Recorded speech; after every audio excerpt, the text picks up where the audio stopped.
사람의 위기는 하나님의 기회입니다. 위기가 클수록 구원하시는 하나님의 영광은 더 크게 빛을 발합니다. 애굽의 바로 왕이 더 강팍해졌잖아요. 그런데 하나님의 구원하시는 영광은 더 크게 나타났어요. 가장 큰 위기는 전쟁이죠. 없었으면 좋겠지만 성경을 보니까 있을 것 같아요. 전 세계가 전염병 지금 우리 통과하고 있잖아요. 백신 맞으면 다 사라질까요? 죄가 사라지면 사라져요. 그 다음에 기근, 경제적인 위기, 전염병, 전쟁, 그리고 기근, 이 세 가지는 늘 이 땅에 존재하는 그런 위기지요. 이런 재앙들이 일어나는 이유는 하나님의 복을 담아서 나누어 줄 만한 깨끗한 빈 그릇이 부족하기 때문에 그렇습니다. 사람들 마음의 그릇에 욕심이 드글드글하기 때문에 그래요. 오늘날 예수 믿는 성도들도 깨끗하게 비워진 그릇인지를 우리는 진지하게 자기 내면을 점검해야 돼요. 레위기 26장은 세상 모든 나라들의 복의 근원이 되어야 될 깨끗한 그릇, 제사장 나라의 복과 저주, 상과 벌이 임하는 법칙을 설명하고 있습니다. 하나님 말씀에 순종하느냐 불순종하느냐가 그 기준입니다. 믿는다 그러고 불순종하면은 열심히 자기를 믿는다 그러는데 말씀에 불순종하면 믿음이 작동이 안 돼. 그래서 그 믿음을 죽은 믿음이라 그러는 거예요. 제사장 나라는 모든 나라들의 복과 저주의 글로벌 스탠다드가 되기 때문에 책임이 더 막중합니다. 그래서 순종, 불순종에 따라 상과 벌도 몇 배나 더 컸던 것입니다. 먼저 택함을 받은 족속 이스라엘이라도 불순종하면 하늘을 닫고 땅을 굳게 하여 아무리 수고하고 열심히 일해도 기근이 들게 할 것을 경고했지요. 레위기서 26장 18절에서 20절입니다. 또 만일 너희가 그렇게까지 되어도 전쟁이 일어나고 전염병 생기고 큰 기근이 닥쳤는데도 내게 청종하지 아니하면 너희의 죄로 말미암아 내가 너희를 7배나 더 징벌하리라. 책임이 더 막중하기 때문에 그래요. 내가 너희의 세력으로 말미암은 교만을 꺾고 너희의 하늘을 철과 같게 하며 너희 땅을 녹과 같게 하리니 너희의 수고가 헛될지라. 땅은 그 산물을 내지 아니하고 땅의 나무는 그 열매를 맺지 아니하리라. 우리식으로 말하면 비즈니스가 안 된다는 거예요. 경기가 안 좋아진다는 거예요. 그런데 이 법이 예수 안에서 나중에 택함을 받게 된 족속인 우리들에게도 그대로 적용됩니다. 아모스 선지자도 하나님의 백성들이 불순종함으로 온 땅에 임하게 될 경제적인 위기에 대해서 예언했습니다. 아모스 8장 11절 같이 읽어보십시다. 시작. 주 여호와의 말씀이니라.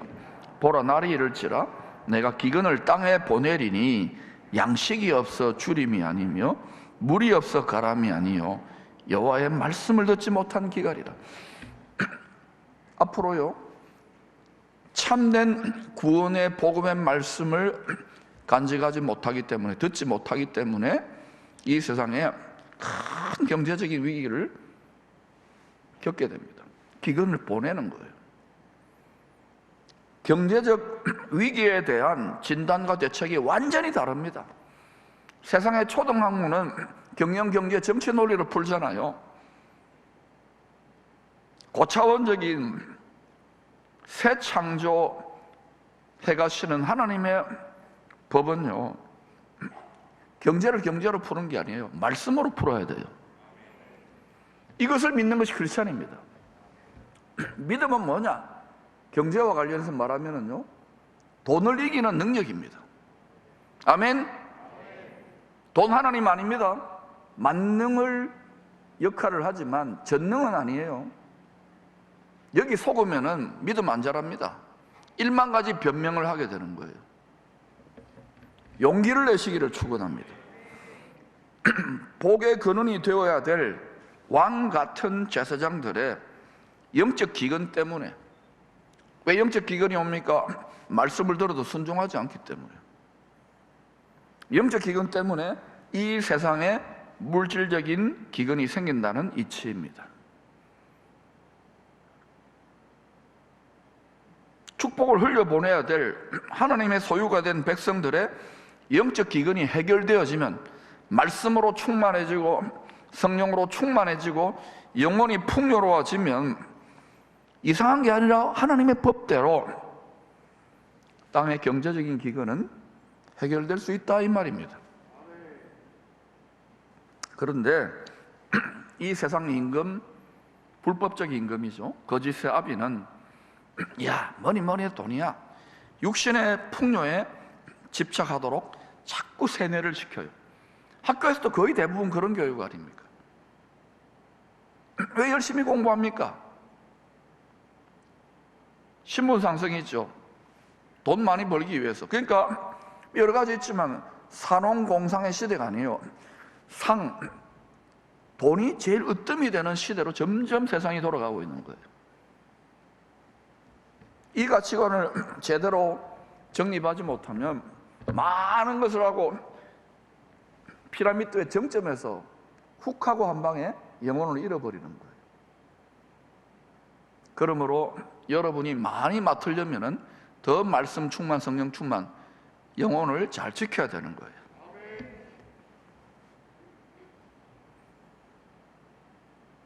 돈을 주인으로 섬기며 종처럼 따라다니라고 이 세상 임금은 계속해서 유혹합니다. 믿음의 가장 큰 도전이 일만하게 근원이 돈과 하나님을 겸하여 섬길 수 없고 이게 신이거든요. 만몬 신. 근데도 다 주여 주여 하고 잘 하지만 보면은 그 삶의 내용을 보면은 이 부분에 정말 제대로 하나님의 원리를 깨달아서 적용해내는 분들이 얼마나 될까?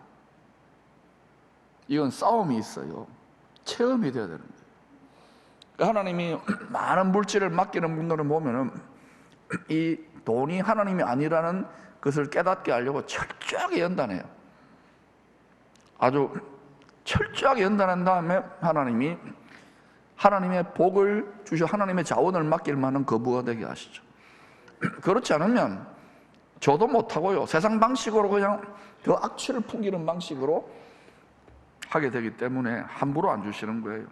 왜? 사랑하는 자식들의 영혼이 망쳐지기 때문에. 반대로 돈이 종처럼 따라오는 주인 되는 삶을 살려면 말씀이 뭐라고 합니까? 예수님이 주여라고 했습니다. 예수님을 주인으로 믿고 말씀에 순종해야 돼요.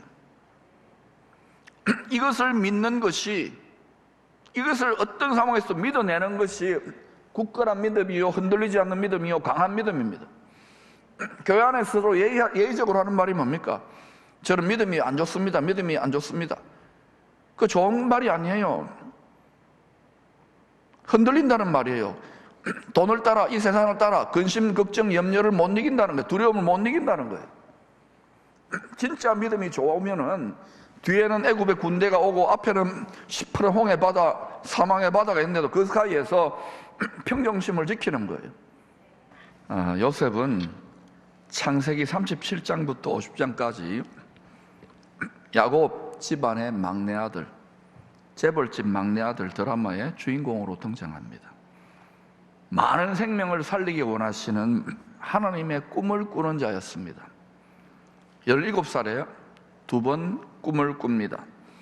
추수밭에서 형들의 곡식단이 요셉의 곡식단을 둘러서서 엎드려 절하는, 경배하는 꿈과 해와 달과 11별이 요셉에게 무릎 꿇고 경배하는 꿈입니다. 이것은 단순한 꿈이 아니라 요셉의 삶을 통하여 하나님의 정하신 때가 되면 하늘과 땅의 모든 피조물들이 예수 그리스도 앞에 무릎을 꿇고 경배하게 될 것을 알려주시는 계시적인 꿈입니다.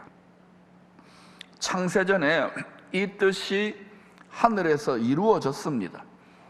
시간과 공간을 초월하는 영원과 무한의 세계 속에서 이 세상이 창조되기도 전에 하나님이 예수 그리스도 안에 작정을 하셨다 이거예요. 이거 믿어줘야 돼요. 우리는 유한과 제한의 3차원의 세상에 있기 때문에 창세전 하면은 그냥 과학자의 논리로는 이해가 안 되잖아요. 이건 믿음으로 알 수 있는 거예요. 그리고 그 창세전에 정한 뜻대로 이 세상 역사가 전개될 것에 대한 예언적인 꿈입니다. 성경은 전부 다 이런 이야기들이에요. 이 뜻을 이루기 위하여 요셉은 메시아를 팔아 넘기게 될 이스라엘의 그림자인 야곱의 아들들, 형님들에 의하여 애굽의 노예로 팔려갑니다. 애굽 바로 왕의 경호실장의 노예로 살다가 억울하게 감옥살이 하게 됩니다. 근데 이 감옥이 일반 죄수들이 아닌 경호실장 집안에 있는 애굽 정치범들의 특별 감옥이에요. 이 감옥 대학원에서 죄수들 중에서도 범털 죄수들의 고급 정보를 귀동냥하면서 세상 정치와 경제에 대해서 눈을 떴으리라고 봅니다. 그러던 중에 바로의 두 장관이었던 정치범들의 꿈 해석을 해줘요. 하나님께서 요셉을 통하여 주신 꿈 해석대로 술 맡은 관원장은 사흘 후에 직위를 회복합니다. 그러나 떡 굽는 관원장은 그 꿈 해석대로 사흘 후에 나무에 달려 처형을 당합니다. 여러분, 이 모습은요, 장차 온 세상이 대추수를 위한 타작마당같이 될 때에 바로 만왕의 왕이신 하나님 앞에서 그 뜻을 받들어야 될 열방의 군왕들과 관원들의 두 가지 모습이에요. 또한 하나님의 뜻을 받들 왕 같은 제사장 된 성도들의 두 모습이 될 수도 있는 것입니다. 하나님이 죽임당한 어린 양 예수님이 온 세상 하늘과 땅의 모든 것을 여전히 지금도 다스리고 있다는 것이 천국 복음입니다. 그리고 우리는 하늘과 땅이 하나 된 그 나라에서 영원한 생명의 복락을 누리며 세세토록 다스리게 될 것입니다. 이 믿음을 빼앗기 위해서 이 세상의 불법적인 임금은 모든 수단 방법을 다 가리지 않고 총동원을 할 것입니다. 굳게 붙드시기를 축원합니다. 말씀 위에 굳게 서야 되는 거예요. 2년 뒤에 요셉이 30살이 되었을 때에 바로의 꿈 해석을 위하여 세계 최강대국의 만왕의 왕이지요. 그 왕 앞에 서게 됩니다. 아름답고 살진 7 암소와 흉하고 파리한 7 암소, 무성하고 충실한 7 가지와 7 이삭과 가늘고 마른 7 이삭에 대한 꿈입니다. 7이라는 것은 하나님의 완전수예요. 쉐미타 사이클이 이렇게 사이클이 돌아가는, 하나님이 이 세상을 구원하고 새롭게 창조하시는 사이클이 7을 중심으로 돌아가요.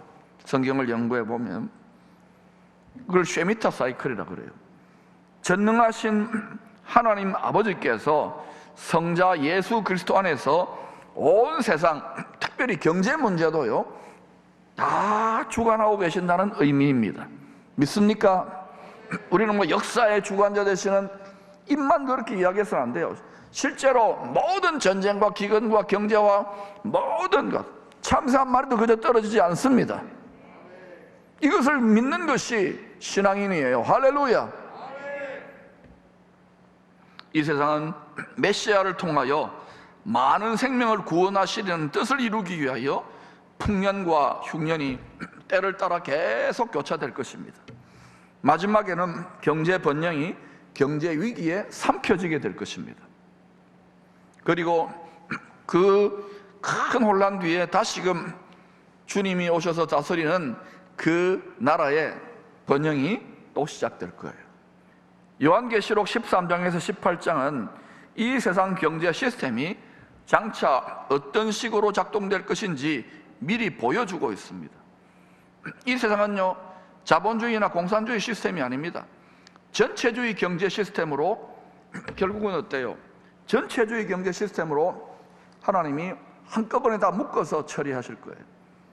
성경이 환하게 계시하고 있잖아요. 그리고 또 그런 방향으로 지금 야금야금 전개되고 있는 것을 통찰할 수 있기를 축원합니다. 이러한 때에 요셉의 장막, 즉 예수 그리스도, 예수 메시아의 장막 안에서 보호를 받는 사람들은 누가 될 것인지도 성경에, 특별히 요한계시록에 다 알려주고 있지 않습니까? 하나님의 말씀을 무시하면 안 됩니다. 하나님 말씀 믿고 두려워 떨며 순종하시기를 축원합니다. 창세기 47장 20절부터 26절은 흉년이 더 심해지자 제사장들을 제외한 애굽 모든 사람들이 토지와 몸을 팔아가지고요, 바로의 소유가 되는 것을 보여줍니다. 즉 먹고 사는 문제로 세상 사람들이 세상 임금의 노예될 것을 알려주고 있는 것입니다. 결국은 경제 위기를 통하여 하나님의 소유가 된 백성들까지도 자기 소유로 삼으려고 하는 세상 임금의 올무가 예비되고 있어요. 이 올무를 어떻게 벗어날 수 있는가? 새 사냥꾼의 올무를 어떻게 벗어날 수 있는가? 여러분, 이 올무를 벗어날 수 있도록 하나님께서 큰 기쁨의 좋은 소식, 복된 소식, 굿뉴스를 우리를 위해 예비해 놓으신 것입니다. 그 세 가지로 요약해 보겠습니다. 첫 번째, 곳간 창고 열쇠를 쥐고 있는 요셉에게 야곱의 가족들과 세상 사람들이 나아갈 수밖에 없는 상황, 경제 위기를 허락하신 뜻을 이해해야 하는 거예요. 우리는 아이고야 세상에 왜 이렇노, 이렇게 가면 안 돼요. 성경을 알아야 되는 거예요. 즉 다윗의 열쇠를 가지신, 열면 닫을 사람이 없고 닫으면 열 사람이 없는 주권자 되시는 주 예수 메시아께 나아가 많은 생명들이 구원을 받도록 하기 위하여 이 상황이 예비되어지는 거예요. 할렐루야. 그리고 그렇게 해서 그레이티스트 리셋이 일어나고 난 다음에 다시금 예수 그리스도가 왕노릇하는 나라의 번영이 시작될 것입니다. 두 번째로 7년 흉년 2년째에 이방인 애굽 치리자로 살았던 요셉은 자신을 팔아 넘긴 형들에게 자기 정체를 밝히게 됩니다. 즉 온 세상 경제 위기가 점점 커져갈 때 이스라엘이 예수가 메시아구나, 메시아 예수 안에서 화목하게 되는 일이 일어나게 될 것입니다. 즉 구원받는 일이 일어난다는 거예요. 그리고 지금은 예수 믿는 특별히 크리스찬들과 유대교 사람들은 이 앙숙이 되어 있어요. 그냥 예수하면 이를 갑니다. 왜냐하면 지난 2000년 특별히 서구교회가 유대인들을 힘들게 하고 핍박하는데 앞장섰던 것이 크리스찬이 서구교회였습니다. 예수 죽이는 사람들이 되거죠. 역사를 보면 그래요. 그런데 이제 어떤 일이 일어나냐, 아마 특별히 우리 한국이 그런 일이 앞장설 것인데, 룻과 같은 이방 교회의, 룻과 같은 이방 교회들이 다른 아닙니다. 오르바가 아닌 룻과 같은 이방 교회들이 나오미와 같은 이스라엘 교회의 성도들과 화목하게 되는, 원수된 장벽이 무너지고 예수 메시아 안에서 하나로 합하게 되는 일들이 일어나게 될 것입니다. 지금은 조금씩 그런 상황들을 감독께서 연출해 가고 계시죠. 세 번째, 배부름과 배고픔, 풍부와 궁핍에도 처할 줄 아는 일체의 비결을 배워야 됩니다. 바울은 일체의 비결을 배웠기 때문에 이 상황에 춤추지 아니하고 주가 오르듯이 왔다리 갔다리 하지 아니하고 항상 기뻐했어요. 범사에 감사했어요. 쉬지 않고 기도했어요. 할렐루야. 쉬지 않고 기도하지 않고 쉬지 않고 말씀 보지 않고 어떻게 항상 감사할 수 있고 어떻게 항상 범사에 기뻐할 수 있어요? 감사할 수 있어요. 그러니까 여러분, 우리 믿음의 내공이 다 뽀록 나는 거예요. 좀 힘들고 어려운 도전이 크면 클수록 사명이 많고 연단이 많고 더 주님의 형상을 많이 맡아서 많이 다스려야 될 사람들은 더 연단이 더 커요. 지도자들은 더 크단 말입니다. 그런데도 지도자로 부름받았는데도 불구하고 그 사명을 제대로 감당하지 못하고 계속 불순종하면 하나님이 징계도 안 합니다. 던져놓는 거예요. 네 마음대로 살아라. 여러분, 무서운 겁니다. 여러분 중에 이런 분들이 있을 거예요. 목사님, 저는 조금만 딴 생각하고 조금만 딴짓하면 탁탁 이런저런 일들이 생깁니다. 끔찍하게 사랑하는 거예요. 아버지 자식이기 때문에. 나무 자식은요, 네 맘대로 하든지 던져놓는 거예요. 그러므로 여러분, 다시금 나와 아버지의 관계를 재정립하는 효자 될 수 있기를 축복합니다. 이 신령한 노하우를 터득할 수 있기를 축원합니다. 그 사람은 비록 고달픈 광야를 살고 있습니다. 고생하는 거예요, 인생은. 그러나 우리의 속사람은 큰 독수리 날개를 받아서 독수리 둥지, 바로 하늘의 보좌까지 높이 날아 올라가서 때를 따라 도우시는 은혜를 받는 이 체험이 계속 쌓여가야 되는 거예요. 사방으로 쌓임 당하고 안 될 것 같은데 되는 거야. 성경은 전부 다 그 역사입니다. 교회 역사도 전부 다 그 역사입니다. 참된 경건의 능력이 회복될지어다. 주님께서 요셉의 입을 빌려서 지금 이 고달픈 시대를 살아가는 우리들에게 주시는 복된 말씀, 약속의 말씀을 믿음으로 굳게 붙들기를 축원합니다. 10절 11절 말씀, 우리에게 주시는 복음의 말씀으로 두 번 읽겠습니다. 시작. 아버지의 아들들과 아버지의 손자들과 아버지의 양과 소와 모든 소유가 고센 땅에 머물며 나와 가깝게 하소서. 흉년이 아직 5해가 있으니 내가 거기서 아버지를 복량하리이다. 아버지와 아버지의 가족과 아버지께 속한 모든 사람에게 부족함이 없도록 하겠나이다 하더라고 전하소서. 아버지의 아들들과 아버지의 손자들과 아버지의 양과 소와 모든 소유가 고센 땅에 머물며, 이 고센 땅이란 것은 어디겠어요? 바로 요셉이 지금 예수님 역할이잖아요. 고센 땅이란 것은 결국은 뭡니까? 예수 그리스도 안에 머무는 것을 말해요. 또 이 세상의 수많은 기관 중에 어디가 예수 그리스도 안에 머물라고 주야장창 외치는 데가 어딥니까? 교회 아닙니까? 교회 안에 머무시기를 축원합니다. 자녀들과 함께 세상에 가서 돈 쓸 일 많고 쓸데없는 구경 너무 많이 하지 마세요. 교회 와서 커피 마시고, 교회 잘 지어놓았잖아요. 여기서 일하고 즐겁게 자녀들하고 같이 뛰고 놀고 그렇게 지내시기를 축원합니다. 그때에 여러분이 영혼의 고향이 되고 이곳을 통하여 주님의 보호를 계속해서 경험하는 거예요. 이 성경 안에서의 가치관을 누릴 수 있는 거예요. 여기에 말씀과 성령의 와이파이가 계속 작동하고 있으면 이 교회가 고센 땅이 되는 것입니다. 할렐루야. 그리고 흉년이 아직 5해가 있는데도 거기서 뭐라고 합니까? 아버지뿐만 아니라 모든 하나님의 백성들을 모든 사람에게 부족함이 없도록 하겠나이다. 부족함이 없도록 하겠나이다. 우리가 진실로 하나님을 믿는다면 양으로 생명을 얻게 하고 더 풍성하게 하시는 것이 하나님의 뜻이에요. 왜 우리가 공고와 비천과 가련함에 처하느냐? 믿지 않기 때문에 그래요. 믿고 순종하지 않기 때문에 그래요. 의심하기 때문에 그래요. 잘 훈련되어져서 모두가 더 풍성한 하나님의 도우시는 영혼 육의 풍요를 경험하여 이 시대에 요셉처럼 흘려보내는 요셉의 창고와 같은 가정들이 다 되시기를 축원합니다. 우리 민족과 한국교회와 기쁨의 교회도 이 일의 선봉으로 나설 수 있기를 축원합니다.